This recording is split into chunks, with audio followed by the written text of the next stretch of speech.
ദേവൂട്ടിക്കൊപ്പം വരികയാണ് അമ്മേ മൂകാംബികെ. നവംബർ 24 മുതൽ എല്ലാ ദിവസവും രാത്രി 8:30 നമ്മുടെ സ്വന്തം സൂര്യ ടിവിയിൽ. അല്ല, ഈ മുറിയിൽ ഭയങ്കര ചൂട്.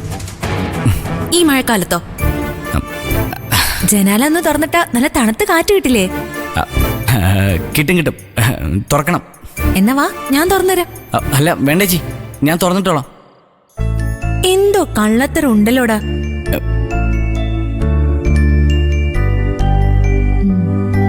മാമേ,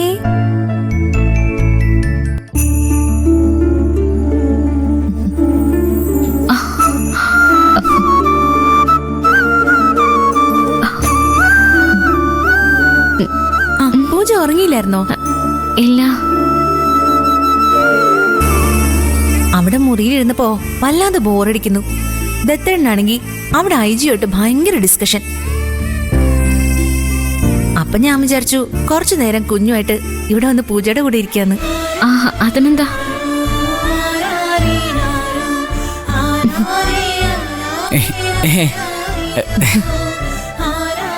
പൂജയുടെ കൂടെ ഇരിക്കാനാ ഞാൻ വന്നത്.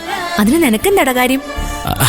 അല്ലേച്ചി, ഞാൻ ഞങ്ങള് പെണ്ണുങ്ങൾ കൊച്ചുവർത്താനം പറയുന്നിടത്ത് നീ എന്തിന്? എപ്പോഴും ഇങ്ങനെ മുറിക്കുള്ളിൽ അടച്ചിരിക്കാതെ പുറത്തു പോയി വല്ല നിലാവും കാണടാ. പുറത്ത് നല്ല തണുപ്പല്ലേ? എങ്കിൽ പുറത്തു പോയി നല്ല തണുപ്പുള്ളു. എന്താ തണുപ്പ് കൊള്ളാൻ കൊള്ളില്ലേ? ഈ ചെക്കൻ്റെ ഒരു കാര്യം. നമ്മൾ പെണ്ണുങ്ങൾക്ക് വേണ്ട ഇത്തിരി പ്രൈവസി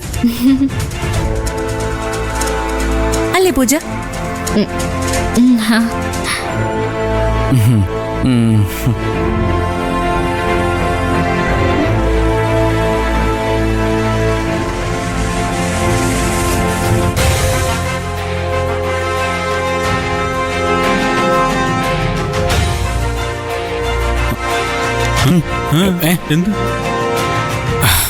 ഒന്നും പറയണ്ട അളിയാ.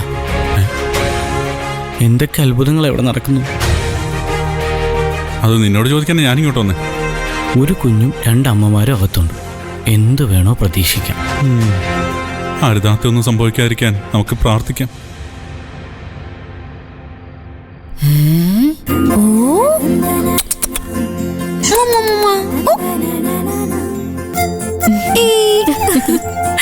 എന്താണ്?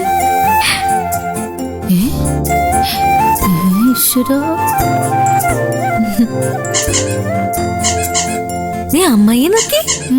എന്താടാ? അയ്യോ,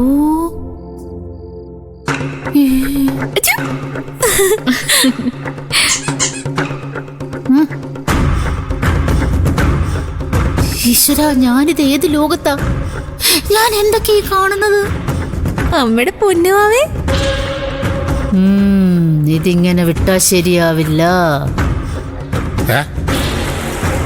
ഇവളെന്താ ഇവിടെ വന്ന് എത്തി നോക്കിട്ട് പോകുന്നത്? മാവയ്ക്ക് ഉറങ്ങണ്ടേ? അവർക്ക് വരുന്നില്ലേ? ചുമ്മാതല്ല, വാണം വിട്ട പോലെ അവള് പോയത്.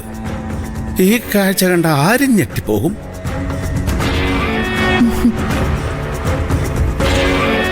കഭി കഭി കുച്ചു കുച്ചു ഹോത്താ ഹേ. എന്താടാ? Something is wrong somewhere. എന്താടാ? പാവക്കുട്ടി.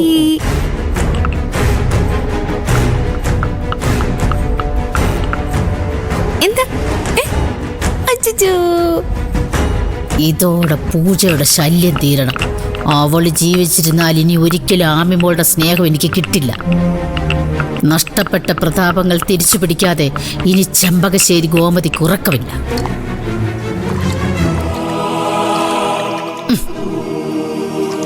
ഇന്നുവരെ സാമ്യമ്മ പറഞ്ഞ എല്ലാ കാര്യങ്ങളും അച്ചട്ടായി നടന്നിട്ടുണ്ട്.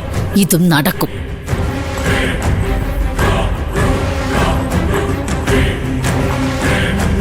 ഈ ചേരുവകളെല്ലാം ചേർത്ത് ഈ മരുന്ന് നൽകുന്നതോടെ ഈ വീട് രക്ഷപ്പെടും.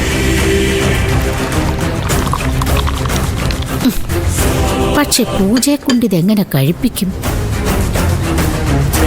ഞാൻ കൊടുത്താൽ അവൾ ജീവിതത്തിൽ കഴിക്കില്ല.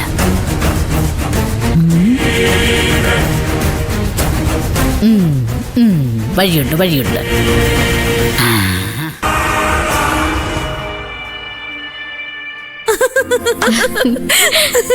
സത്യം പറയാലോ മോളെ, നിന്റെ ഓരോ കോമഡികളെ അസാധ്യം തന്നെ.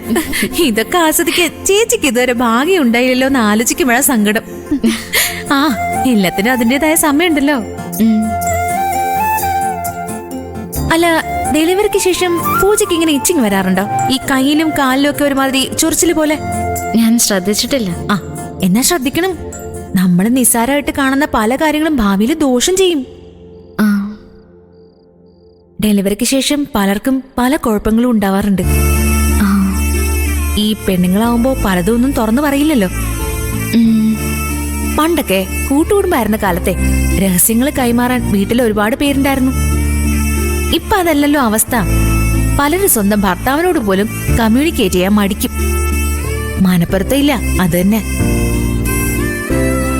ഞാനും ദത്തേട്ടനും തമ്മിൽ നല്ല പൊരുത്താണെങ്കിലും ദത്തേട്ടന് ഇതൊക്കെ കേൾക്കാൻ എവിടെയാ സമയം? പിന്നെ നിനക്ക് ആദ്യോടെ എന്തും തുറന്നു പറയാലോ. അവൻ പൂജയുടെ ഭർത്താവ് മാത്രമല്ലല്ലോ, നല്ലൊരു കൂട്ടുകാരനും കൂടിയല്ലേ. എന്താ അങ്ങനെയല്ലേ? നിനക്കെന്താ ഒരു ഉഷാറില്ലാത്ത? ഒന്നുമില്ല. ഒരു കുഞ്ഞ്, രണ്ടമ്മമാര്. നമ്മുടെ കുഞ്ഞ് ഭാഗ്യം ചെയ്ത കുഞ്ഞല്ലേ. നമ്മുടെ ഈ ഒത്തൊരുമ കണ്ട് എല്ലാവരും അസൂയപ്പെടണം.